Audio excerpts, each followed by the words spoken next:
পশ্চিমবাংলার মানুষের সঙ্গে বিজেপি নেতা নেতৃত্বের জনসংযোগ একেবারে তলানিতে ঠেকেছে। কেন্দ্রীয় কমিটির নির্দেশ অনুসারে যতই জেলায় জেলায় সদস্যতা সংগ্রহের উদ্যোগ নিক না কেন, এ রাজ্যের মানুষের সাথে নিবিড় জনসংযোগ রাখতে পারেনি বর্তমান সাংসদ বিধায়করা। উল্টে জেলায় জেলায় আদি নব্য বিজেপি সদস্যদের মধ্যে অন্তর্কলহ লেগেই আছে।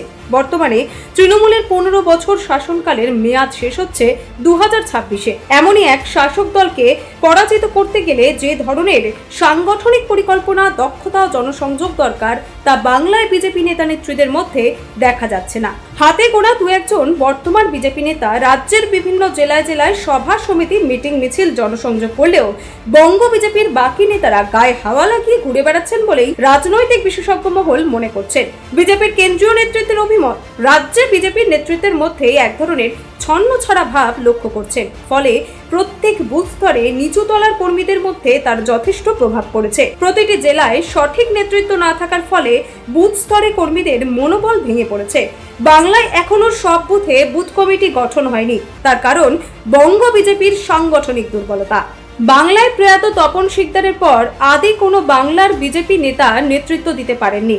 তথাগত রায়, রাহুল সিনহা, জয় ব্যানার্জি সহ কোনো নেতা সভার বাংলায় নেতৃত্ব দিয়ে বাংলার মানুষের মন জয় করতে পারেননি। তাছাড়া এই নেতাগণ কখনোই বাংলার মানুষের সঙ্গে সুদৃঢ় জনসংযোগ স্থাপন করতেও পারেননি। তাই বর্তমান বাংলায় যে সমস্ত নেতা নেত্রীগণ নেতৃত্ব দিচ্ছেন তারা কেউ প্রকৃত অর্থে বিজেপির নেতা নেত্রী নন। এক প্রকার ধার করা নেতা নেত্রী বললেও চলে। তবে দিলীপ ঘোষ বঙ্গ বিজেপির সভাপতি থাকাকালীন 2019-এর লোকসভা নির্বাচনে বিজেপি একাই বাংলা থেকে একসঙ্গে 18টি সাংসদ পাঠিয়েছিল। 2021-এর বিধানসভা নির্বাচনে তৃণমূল থেকে বিজেপিতে আসা শুভেন্দু অধিকারীর নেতৃত্বে বিধানসভায় 77টি আসন পেয়েছিল, যা প্রত্যাশার তুলনায় খুবই কম। 2024 সালে সুকান্ত মজুমদার, শুভেন্দু অধিকারীর নেতৃত্বে বঙ্গ বিজেপি লোকসভায় মাত্র 12টি আসন পেয়ে সন্তুষ্ট থাকতে হয়েছে।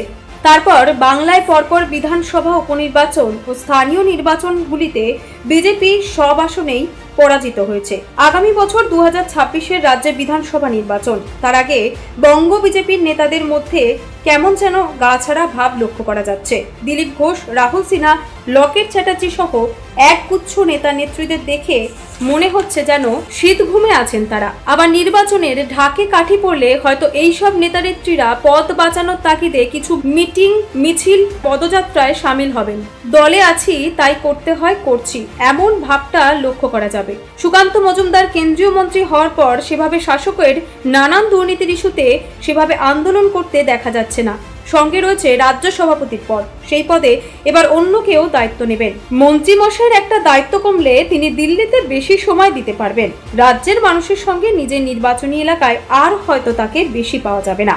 জনগণের সাক্ষাতের প্রয়োজন হলে হয়তো জানা যাবে মন্ত্রীকে এখন পাওয়া যাবে না, দিল্লিতে ব্যস্ত আছেন। ফলে সাধারণ মানুষের প্রত্যাশার থেকে হতাশার পাল্লা ভারী হবে দিনের পর দিন। এভাবেই প্রতিটি জেলায় জেলায় সাংগঠনিক দুর্বলতা ও জনসংযোগ ঘাটতি দেখা দেবে। প্রয়োজনে নেতা নেত্রীদের কাছে পাবেন না সাধারণ মানুষ। তখন মনে হবে যে ক্ষমতায় আছে তাকেই আরো বেশি দিন ক্ষমতায় রেখে দেওয়াই ভালো, সে যতই দুর্নীতি করুক না কেন। তবুও শাসক দলের নেতা নেত্রীদের দেখা পাওয়া যায়, সমস্যার কথা বলা যায়। নিরুপায় হয়ে বাংলার জনগণ বিকল্প কাউকে না পেয়ে শাসকের সঙ্গে তাল মিলিয়ে চলতে বাধ্য হয়। আর অন্যদিকে একা কুম্ভ রক্ষা করে নকল বুদ্ধিগর। হ্যাঁ, রাজ্যের বিরোধী দলনেতা শুভেন্দু অধিকারী, তিনি আদি বিজেপি নেতা নন। তৃণমূল থেকে বিজেপিতে গিয়ে প্রথম দিন থেকে বর্তমান সময় পর্যন্ত লাগাতার বর্তমান শাসকের দুর্নীতি ও অপশাসনের বিরুদ্ধে লড়াই করে যাচ্ছেন।